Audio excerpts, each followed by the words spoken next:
So first things first, guys, you will need to go to the StartX website, type in what vehicle you're looking for a remote start unit for. Some options will pop up, scroll down, select which vehicle you need, click on it, and it'll take you to another page where you can click here to order on Amazon. Alternatively, you could go directly to Amazon and order it from there. And I will put the link in the description for you. So what I have here is my 2014 Jeep Wrangler Sahara automatic vehicle and a StartX remote start unit. They say it's plug and play and very easy to install, so let's go ahead and do it. I do know that you have to get the center console taken off to gain access to the plugs and everything. This is going to plug right into where your ignition is. So I'm going to go ahead and open the box and see what's all included, see if we have any instructions. All right, so we've got this little seal on it. It says, warning, sensitive electronics enclosed. Do not use, the seal's broken. So I'm assuming if that's broken, you should not use it. All right, inside the box, looks like we've got the unit itself. We've got a wiring harness. Oh, this is the for the hood, because you don't want this to be able to start with the hood open. So that's a safety feature. We're gonna go ahead and install that as well. So I'm just going to go ahead and get everything out of the package here. Got a bunch of zip ties available. I'm throw those back in the box. Got a warning sticker.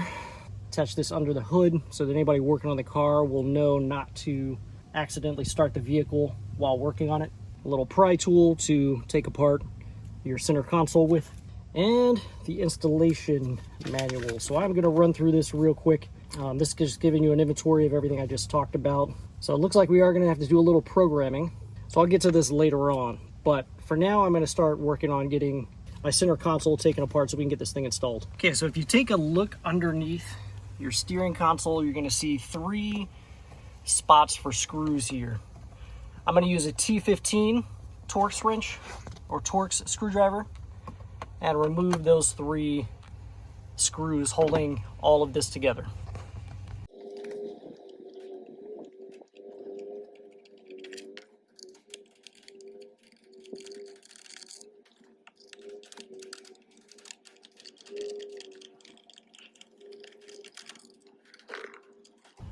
As you can see, if I start pushing on the side there, it does begin to separate. I don't think I'm going to even need that pry tool. Just provided as a courtesy, I guess. Go ahead and flip down your... Looks like we may need to remove this piece as well. That one just pops out.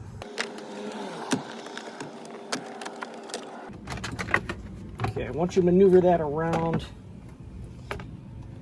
the ignition, that'll come out, drop down. Now we have access to plug this thing in, and that's going to be around the other side, so I'm going to move the camera.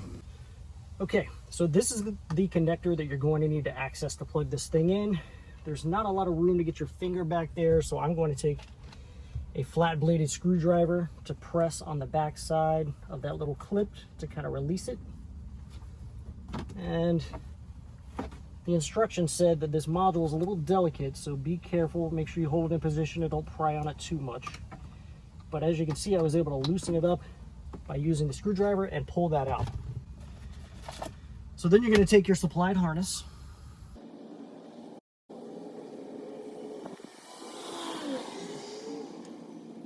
Match up your connectors, which is pretty straightforward. So this connector is going to go here. This connector is going to go here. You're just going to plug that in line with the connector that's on this module. Make sure you hear that snap designating that everything's gone into place. So you've got the other end of your wiring harness. I'm going to take a quick glance at the instructions here so I don't mess this up. Okay, so press and hold the programming button with your finger still holding it down. Connect the black connector.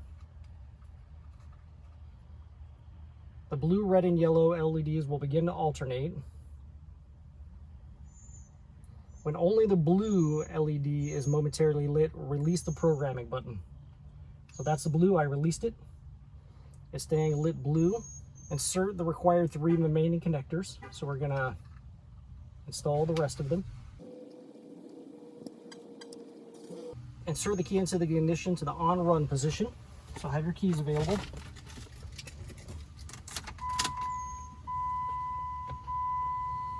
Wait for the blue LED to flash rapidly and consistency. Then turn the key to the off position. And it's flashing rapidly and consistently. Press the lock button on the vehicle's OEM remote, and the blue LED turns off. That's the programming, apparently. So that's it. Pretty easy. Okay, so there's a couple of options. The hood pin, it says, is optional. I'm definitely going to do that because I don't want to take it to a shop and have somebody get hurt while trying to operate the vehicle or work on the vehicle. The other thing you do is wire in parking lights, so it'll light up the parking lights when you have the system hooked up. But I've not put my center console back in because I want to check the functionality of this thing first. And it says all you have to do is hit the lock button 3 times and the vehicle should start up. So let's see what we've got.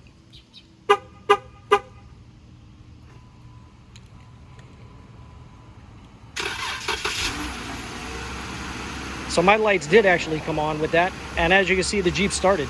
So that was pretty easy. So to shut the vehicle off after starting it, you press 3 times to start, you press three more times to turn it back off. And there we go. All right, now if you want to install your hood pin connector, basically you just take the wire here. There's going to be a little prong that's sticking up on the outside of it. That's going to go in slot number 8. This is slot number 1 where the yellow wire is. So you're going to count over 2, 3, 4, 5, 6, 7, 8. And you're going to push that in with the prong sticking up. If you're going on the other side for the parking lights, that prong is going to go down when looking at it from this direction.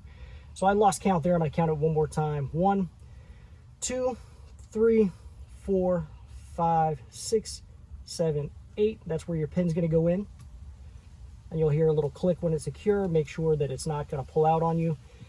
And this is what you're going to run that wire to, the connector here, and you're going to put a spade connector on the end of that, a little push connector, or open the circuit, I should say, when that hood pin is pushed in. So I'll figure out when I'm going to mount that under the hood later. For now, I'm going to go ahead and get this buttoned up in here and put my center console back together now that we've verified proper operation. All right then, what you want to do is identify a location where this module is going to be up and out of the way. This wiring harness goes down and back behind this. It looks like there's just 2 10mm bolts to hold this in. So I'll go ahead and remove this for the sake of you guys being able to see what I'm doing.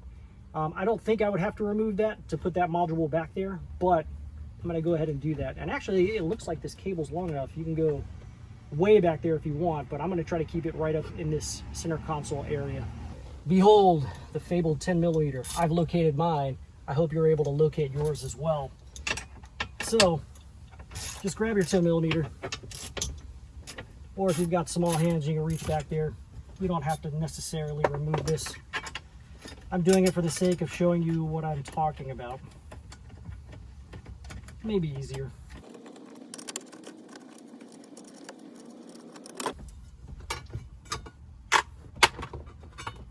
So basically you have this wiring harness right here. That's where I'm gonna zip tie this thing right up out of the way.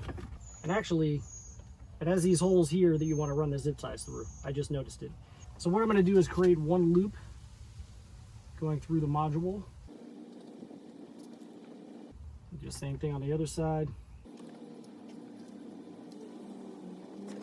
And then I'm going to wrap that around this wiring harness here. Put it through my loop and around the wiring harness. Same thing here, through my loop and around my harness.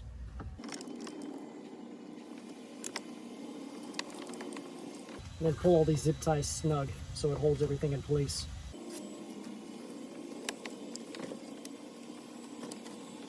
Just kind of tuck my wiring back up in there, and I'm probably going to zip tie this wiring up to this other harness just so it's up and out of the way.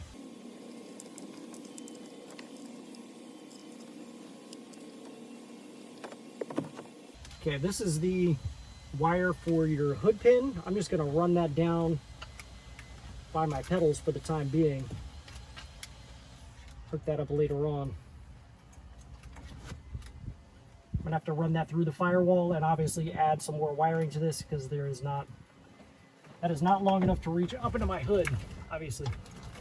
So I'm just going to pull that down by the pedal for the time being. Reinstall this metal shield that is there.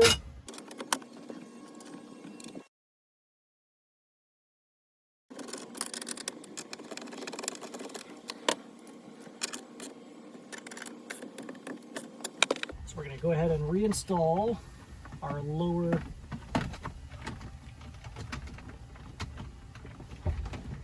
part to our center console cover.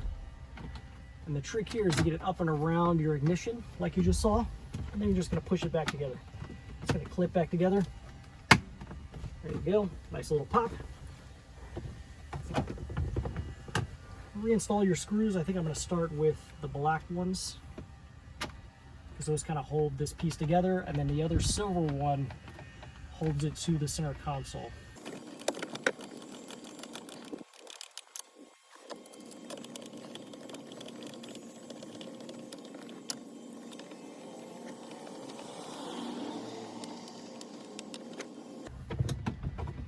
Then you're just going to pop this piece back in. Realign your steering wheel, and you're done on the inside. Okay, now for the hood pin, what I've done is I've gone on my electrical excess pile over there, which I've got plenty of, and I found myself an amp turn-on wire. Actually, that's not what that is, because that would be blue. Just kidding. I've just found an extra wire, and what I'm going to do is just strip that down, twist it, and double over itself so that it clamps down well into the connector. And I've just also gone into that same electrical bin and found myself a connector, insulated connector that fits onto the bottom of that post. And I'm going to just get this in here and crimp it down real good with my crimp tool. There we go. Make sure that's not going to come out. And then I'm going to run that through the firewall. So on this vehicle, there is actually a spot on the firewall I've used a couple of times. It goes right in, and you can see it right there. So I'm going to run my wire right through that firewall, and I make sure that this end is coming out into the engine bay. I haven't decided where I'm going to put that pin yet. It does need to ground out, so I may have to drill a hole right here somewhere. I'm not quite sure. Maybe here. No, because that's where the spring comes down. So we're going to find somewhere else to connect that. So as you can see, what I'm doing real quick before I fish this through the firewalls, I'm taking this end, just kind of tucking it behind some of these parts here so that it's kind of hidden and out of the way, not so visible across the engine compartment. So to run this through the firewall, what I've done is connected the wire to a piece of copper wire, and that will assist me in fishing through that hole down on the firewall.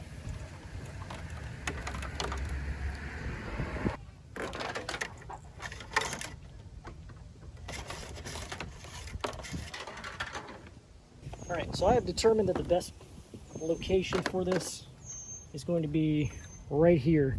And the reason for that is I can get through both sides of the metal because I am going to have to sandwich this thing between there. I've been able to run my wire right up here nice and clean behind some of the stuff. And then I can place my warning sticker somewhere over here. And what I'm going to do is start with a smaller hole and step drill that up. So right about here is where I want it.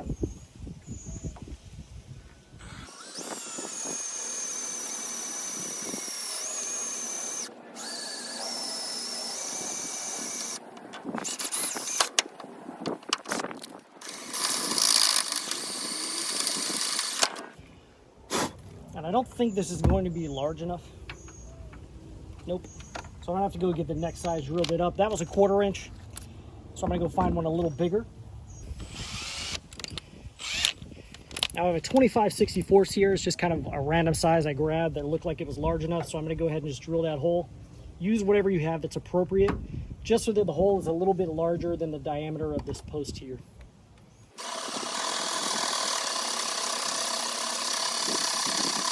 I may need to lubricate this drill bit a little.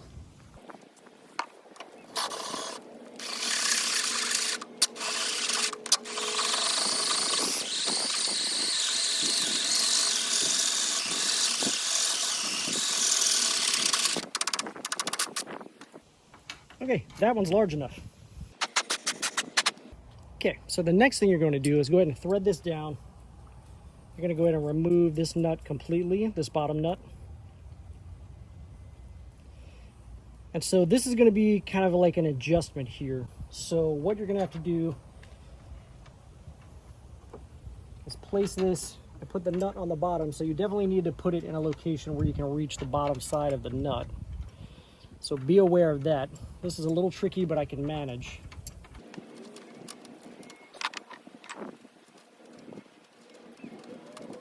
Trying to get this thing started without cross-threading it. There we go. So what I'm doing right now is I'm just gonna thread this down because you're gonna need to adjust this height. And the way you're gonna do that is pick a spot, lower your hood, and see if it pushes it down. It's gonna need to push it down so it doesn't make contact, and then make contact when the hood is open. So you don't wanna have it too tall that your hood can't close, but you wanna have it tall enough that it's gonna push down this button. And that's just gonna require a little bit of trial and error. So I've tried to set up the camera where you guys can see that. Let's go ahead and bring this down, see if it pushes down.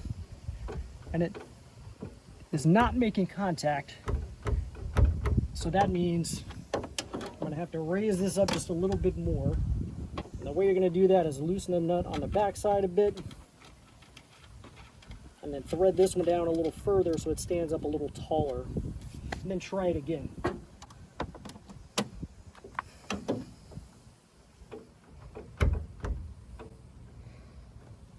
I can't tell if you can see that in the camera or not. It looks like maybe almost. Not quite. Let's try a different angle.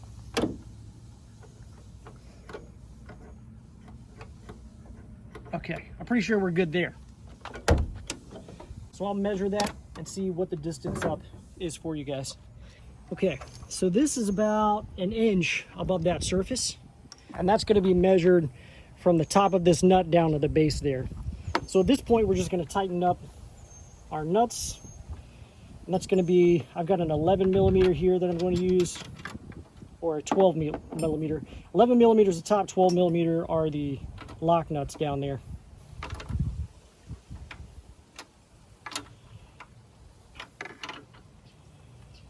All right, so we are good.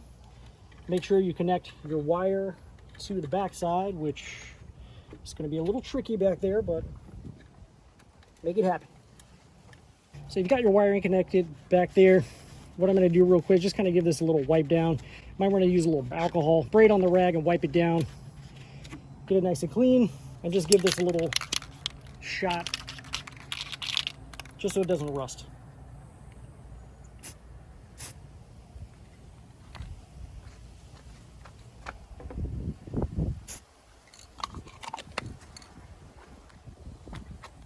All right, guys, the final step down inside the car is you're going to take your wire you just ran under your hood, you're going to strip it and use a butt connector or solder it, or whatever method you prefer to connect that to the brown wire that you left underneath there.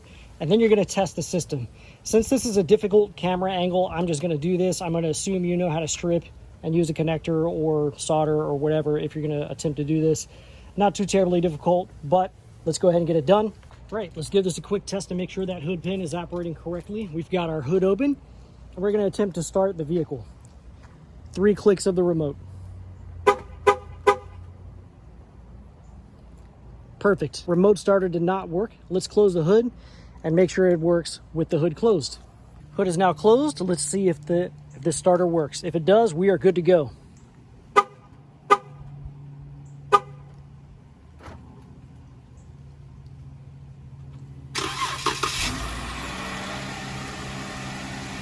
Okay, so the vehicle is started. And again, 3 more clicks to go ahead and turn it back off. Perfect. This thing is operating correctly. Guys, I hope this helps you out on installing your remote starter. I'll put the link in the description so you guys can check it out. Also put it up at the end screen so you guys can check it out. Thank you very much for watching, YouTube. I appreciate it. Everyone, if you enjoyed today's video, I would invite you to go ahead and hit the subscribe button down below right there on the right-hand corner. And if you felt that the products in today's video is something you might like to own yourself, there's a product link right up there to the right, upper right-hand corner, or down in the description will be a product link for you to purchase the product as well. Thank you very much for watching, YouTube.